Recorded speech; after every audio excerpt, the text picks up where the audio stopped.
muito pouco eu precisei acionar um guincho no carro elétrico alugado nos Estados Unidos.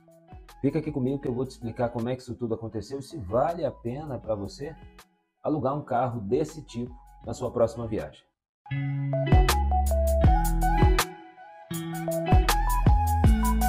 Olá, tudo bem com vocês? Eu sou Ivan do canal Mundo A2, esse canal onde eu e a minha esposa Isabela, a gente compartilha as nossas experiências e os perrengues, dicas e tudo que a gente vem aprendendo aí em cada viagem que a gente faz.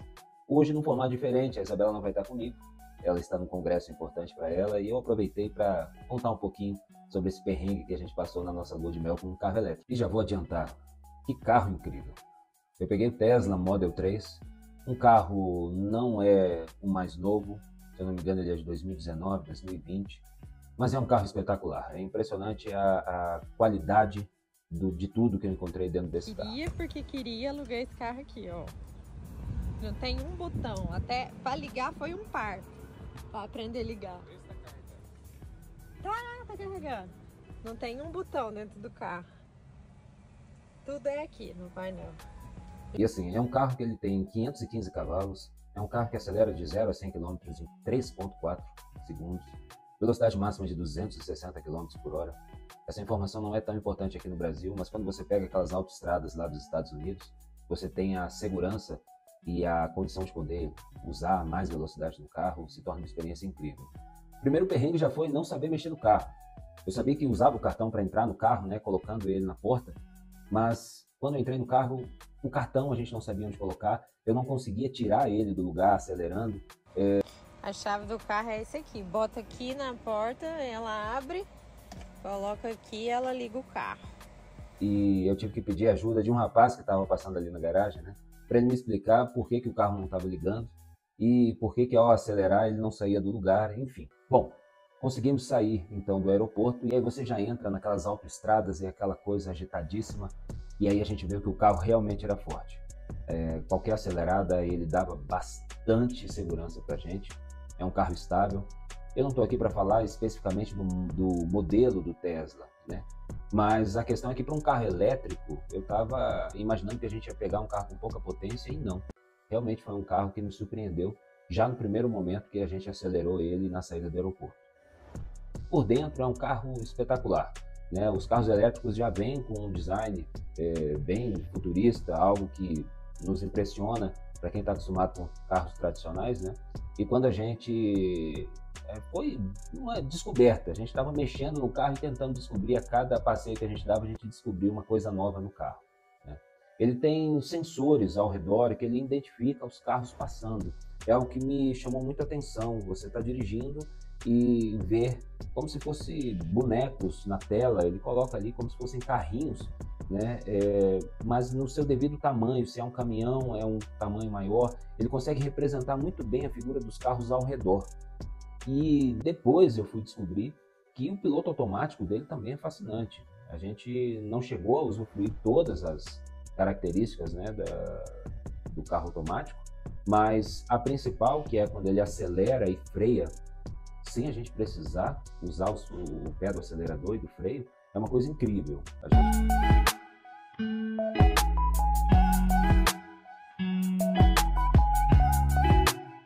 Depois de 4 dias em Miami, nós iniciamos a nossa viagem para Key West. Key West ela fica a 270 quilômetros, uma viagem de mais ou menos 4 horas. Tá? E ter esse trajeto na nossa viagem realmente quase me fez cancelar o carro elétrico, tá? Porque só tinha um ponto que eu tinha encontrado de carregamento próximo, né, de Key West, onde a gente faria um reabastecimento se a gente precisasse. Porém, no meio do caminho, nós estávamos chegando perto, né, do ponto de carregamento, que aconteceu o pior. Quando eu fui colocar o cabo dentro do carro, nós descobrimos que o ponto de carregamento não era compatível com o modelo do Tesla. A Tesla usa os seus pontos de carregamento próprios, né? Eu não sei se em outros pontos do país tem carregamentos compartilhados, mas o cabo não era compatível com a saída do carro. E aí começou o drama, porque a partir dali eu tinha bateria suficiente para retornar a Miami apenas.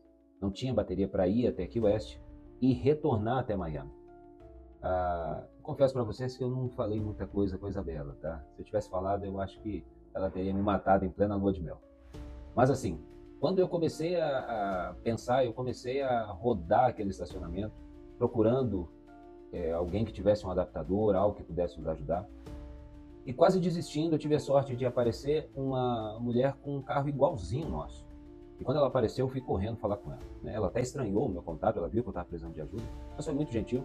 E ela me acalmou dizendo, olha, este ponto aqui não carrega mesmo, mas tem um ponto que não está no mapa. E ela, inclusive, me disse que não sabia por quê também, que era num aeroporto, numa cidadezinha chamada Marathon, onde ela também abastecia e aí eu conseguiria fazer esse abastecimento antes de Key West, né? Eu posso dizer que foram os piores quilômetros da minha vida, porque eu não tinha certeza absoluta, né, de que esse ponto existia, mesmo com o depoimento dela. E a partir do momento que a gente saiu em direção a Key West daquele ponto, a gente não tinha mais retorno. Rodar um carro sem saber se a capacidade dele vai dar certo, né, até o destino, e talvez ter que acionar um guincho em dólar para retornar, né, para Miami, e isso ocuparia para a gente pelo menos um dia das nossas férias, e a gente estava a 2 dias de ir embora. Então, assim, foi uma parte muito tensa da viagem.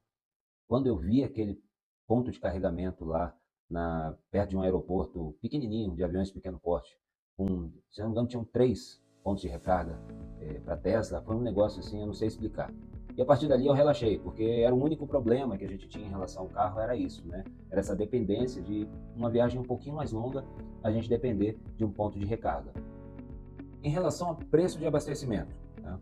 Eu gastei em torno de $80 nessas cargas que eu fiz no carro. Bom, devo ter rodado pelo menos aí uns 700 a 800 quilômetros. Então valeu. Mas a minha conclusão é que eu não faria de novo essa utilização de carro elétrico numa viagem. Não vou entrar aqui na questão de sustentabilidade, da necessidade de projeto de carros elétricos, dos benefícios, não. Eu falo em relação a uma viagem de 8 dias, 10, 15 dias, onde você depende daquele veículo e nós ainda temos como mais tradicional realmente o uso de combustíveis, como gasolina, alguns carros diesel, mas esses postos de combustíveis estão muito presentes ainda e te dá uma segurança, sim, na questão de abastecimento, na questão de uma emergência, na rapidez de abastecimento, se precisar sair. Então, hoje, se você tiver ainda uma família, né, que esteja ali dependendo da sua condução, eu não colocaria um carro elétrico nos seus planos. Ainda mais se você estiver com uma família, né, ou com mais pessoas dentro do carro, onde realmente o consumo vai ficar maior, né, o peso maior do carro vai fazer a necessidade maior aí de recarga. Então, eu não recomendaria o aluguel de um carro elétrico hoje numa viagem. Pessoal, essa foi uma experiência pessoal, onde dentro de uma experiência que eu tive com um carro elétrico numa viagem específica, eu achei interessante compartilhar com vocês. Se você já teve outra experiência diferente, comenta aqui, coloca aqui pra gente algumas dicas que eu possa ter esquecido, tá? E não deixe de compartilhar, curtir o canal, se inscreve aqui com a gente que vai ter muito vídeo bacana. Um grande abraço para você, boa viagem e até mais.